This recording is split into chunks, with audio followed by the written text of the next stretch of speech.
Bonsoir à tous, bienvenue dans votre édition du week-end. Voici les titres de ce samedi 13 mai. Alors que le tourisme de loisirs bat son plein sur la Côte d'Azur, quel est l'avenir du tourisme d'affaires en principauté? Nous décrypterons les dernières tendances et les perspectives de ce secteur essentiel à Monaco. L'aérien s'adapte face aux enjeux du développement durable. Le salon Ever présentait les dernières innovations dans le domaine, des engins surprenants comme des jets électriques. Nous en parlerons avec Anne-Pascale Guédon. Dans ce journal également, le colloque de l'Île des Mers, l'Institut du droit économique de la mer. Un rendez-vous placé sous le signe de l'héritage et des engagements pour l'avenir. Nous parlerons également football à la veille du choc entre l'AS Monaco et Lille. Et de cette animation qui met votre enfant dans la peau d'un Ninja Warrior. Reportage à suivre à la fin de ce journal. Mais avant de développer ces titres, ces images de leurs Altesses Sérénissimes, le prince Albert II et de la princesse Charlène, ils étaient les invités prestigieux du Maria Callas Monaco Gala and Awards qui a eu lieu hier à l'Opéra de Monte-Carlo. Une soirée pour célébrer l'art et la culture, marquée notamment par une cérémonie de remise de prix. Vous le voyez à l'image, la chanteuse Nana Mouskouri aura notamment été primée. Maria Callas avait une connexion très forte avec Monte-Carlo. La cantatrice grecque était une proche du prince Régnier III et de la princesse Grace. Cette année marque d'ailleurs le 100e anniversaire de sa naissance. Alors que les événements traditionnels ont repris en principauté et que le tourisme de loisirs affiche des indicateurs encourageants, comment se porte le tourisme d'affaires? Quel futur s'ouvre devant lui? C'est un thème que le Monaco Economic Board a souhaité aborder lors du Club de l'Éco Nice Matin. Le reportage de Christine Datomel et Alexa Vial. Après quelques années difficiles, le tourisme d'affaires aujourd'hui se porte plutôt bien en principauté. De belles perspectives s'offrent à lui. Monaco séduit par son positionnement haut de gamme dans ses prestations, mais aussi par son accessibilité au monde des affaires, la principauté combinant art de se réunir et plaisir de se retrouver. 2022 a été une année mitigée parce qu'on l'a déjà oublié, mais le premier trimestre était encore sous forte restriction à cause du variant Omicron. 2023 a très bien redémarré, même si on est encore un peu en retrait comparé à 2019, car pendant le Covid, en fait, personne n'a acheté, très peu de gens se sont projetés. Donc nous sommes en train de rattraper petit à petit le retard. La bonne nouvelle, c'est que les événements traditionnels sont revenus, et sont revenus en général avec autant, voire plus de participants qu'avant crise. Comme vous le savez, nous avons cette extension du Grimaldi Forum qui arrive, qui est là demain, c'est janvier 2025, peut-être même un peu plus tôt. Et donc, bien évidemment, ça offre beaucoup de perspectives de développement pour les acteurs et les organisateurs déjà présents, mais également pour toute la démarche que nous sommes en train de faire. Les trois principaux secteurs du tourisme d'affaires sont la finance, le médical, le paramédical et les nouvelles technologies. Donc ce sont trois secteurs où la principauté est légitime et donc attractif, mais bien évidemment dans chacun des secteurs, parce qu'aujourd'hui ça n'est pas un secteur en soi, mais cela inonde l'ensemble de l'économie et donc du tourisme d'affaires, c'est la responsabilité environnementale et c'est toutes les actions environnementales qui doivent être prises par les acteurs qui rentrent en résonance avec tout ce que fait la principauté. Il faut une expertise, tant au niveau de l'espace d'accueil du Grimaldi Forum, un savoir-faire, mais également de la part de tous les acteurs en principauté, c'est-à-dire les hôtels, la direction du tourisme et des congrès. C'est vraiment un accompagnement de l'organisateur qui est important à tous les niveaux.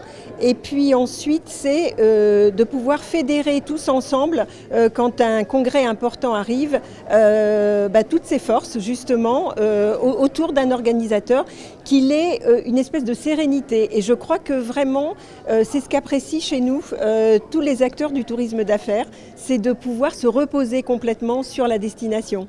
Si Monaco accueille la panoplie complète des événements du tourisme d'affaires, le secteur médical et les laboratoires pharmaceutiques restent les leaders incontestés. Talonnés de près par la banque, la finance et les assurances, des secteurs en forte progression ces 10 dernières années. Et vous l'aurez compris, la responsabilité environnementale occupe une place privilégiée quand on parle de tourisme d'affaires. La responsabilité environnementale était au cœur également du salon Ever. Pendant 2 jours, cet événement dédié à la mobilité durable et aux énergies renouvelables a présenté les dernières innovations dans le domaine et ce dans tous les secteurs. Exemple surprenant ce soir avec celui de l'aérien. Éclairage avec Anne-Pascale Guédon, présidente de Neomove Urban Air Mobility. Elle est l'invitée de Patricia Navarro. Bonsoir. On avait coutume d'associer le salon Ever à l'automobile durable, mais la mobilité aérienne aussi est importante et fait partie des enjeux majeurs en matière de préservation de l'environnement.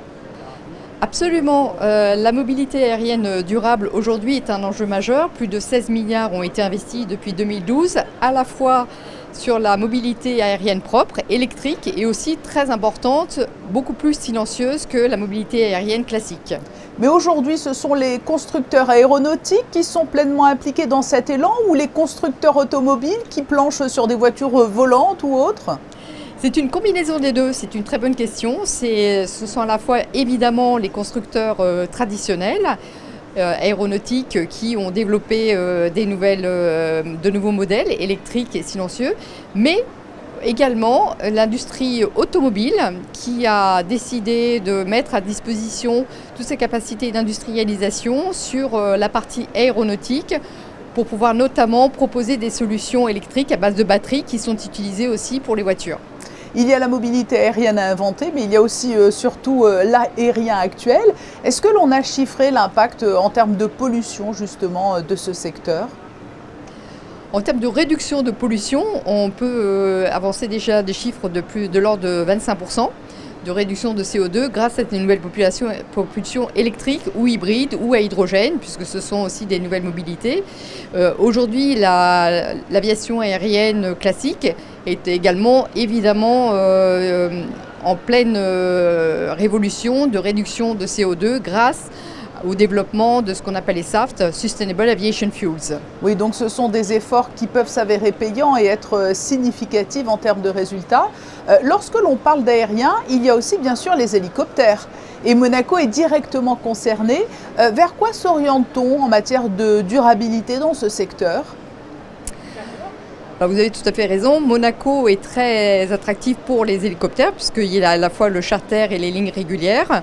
On s'acheminerait plutôt vers des hélicoptères donc électriques à décollage vertical et atterrissage vertical qui permettent de faire des routes régulières, notamment entre Nice et Monaco, qui est une route très empruntée, avec évidemment encore un pilote et entre 4 et 6 passagers. Vous l'avez dit, on parle beaucoup de préservation de l'environnement, de pollution carbone, mais la pollution sonore fait partie des enjeux aussi sur les pistes de réflexion actuelles. C'est fondamental. D'ailleurs, sur la Côte d'Azur, il y a beaucoup de problèmes sur la public acceptance par rapport en fait au bruit que génèrent les hélicoptères au-dessus des habitations.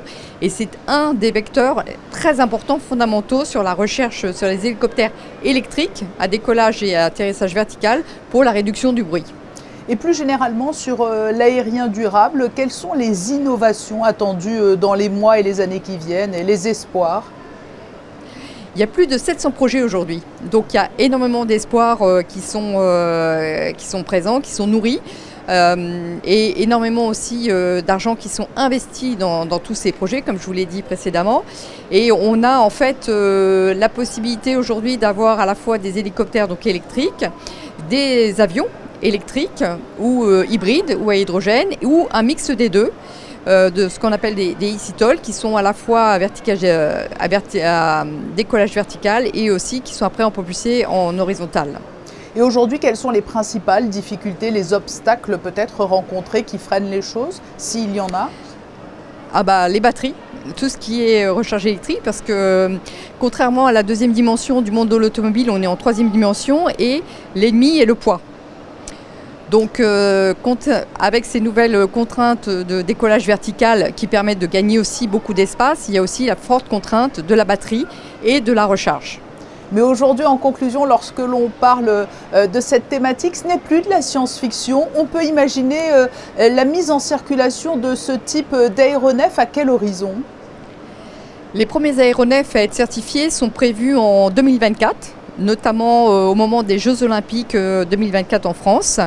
Et d'autres projets sont prévus d'être certifiés 2025-2026. Donc ce n'est plus une fiction, c'est une réalité. C'est tout de suite. Merci Anne-Pascale Guédon d'avoir été notre invitée pour évoquer ce futur durable pour l'aérien. Merci beaucoup.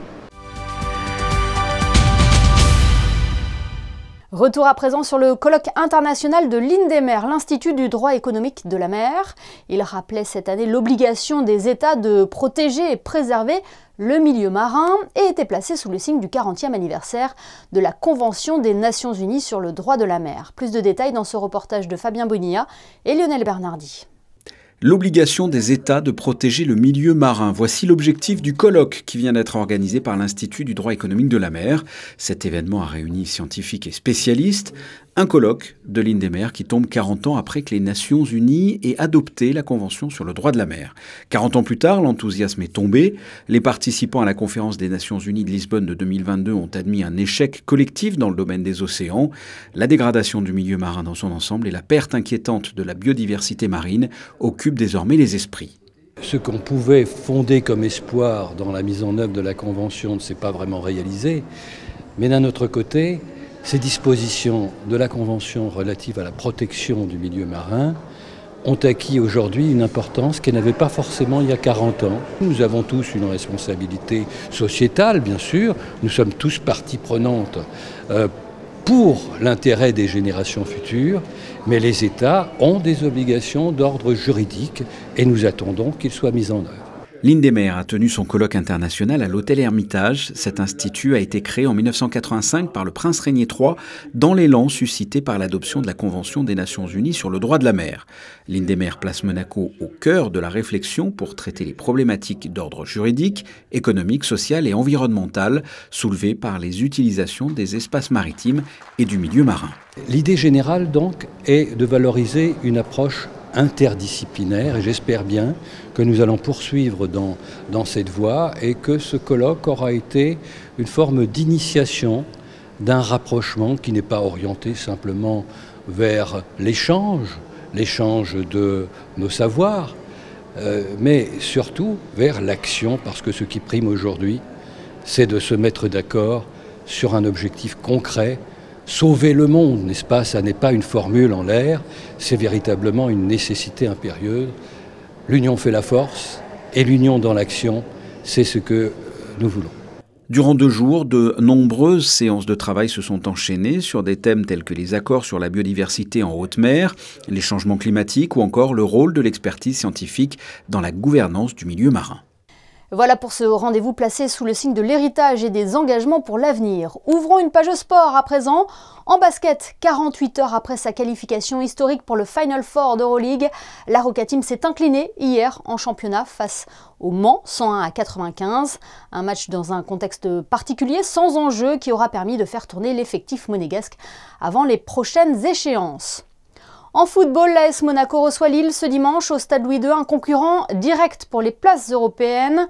Les Rouges et Blancs ont renoué avec la victoire le week-end dernier et comptent bien se servir de cette confiance retrouvée pour conserver la 4e place du classement de Ligue 1.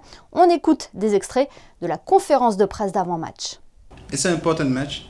Of course, we want to keep them behind us, but we still got 4 games left, and in football a lot of things can happen. But of course, if you win this game, you're gonna get close to the 4th place. We're now 6 points behind them. I don't think that's impossible. But you have to take game for game and then see. It's not in our hands, of course. So we have to see game for game and just focus on yourself and focus on winning. And then you can see what the other teams are doing. And never say never. It's gonna be difficult, but I don't think it's impossible.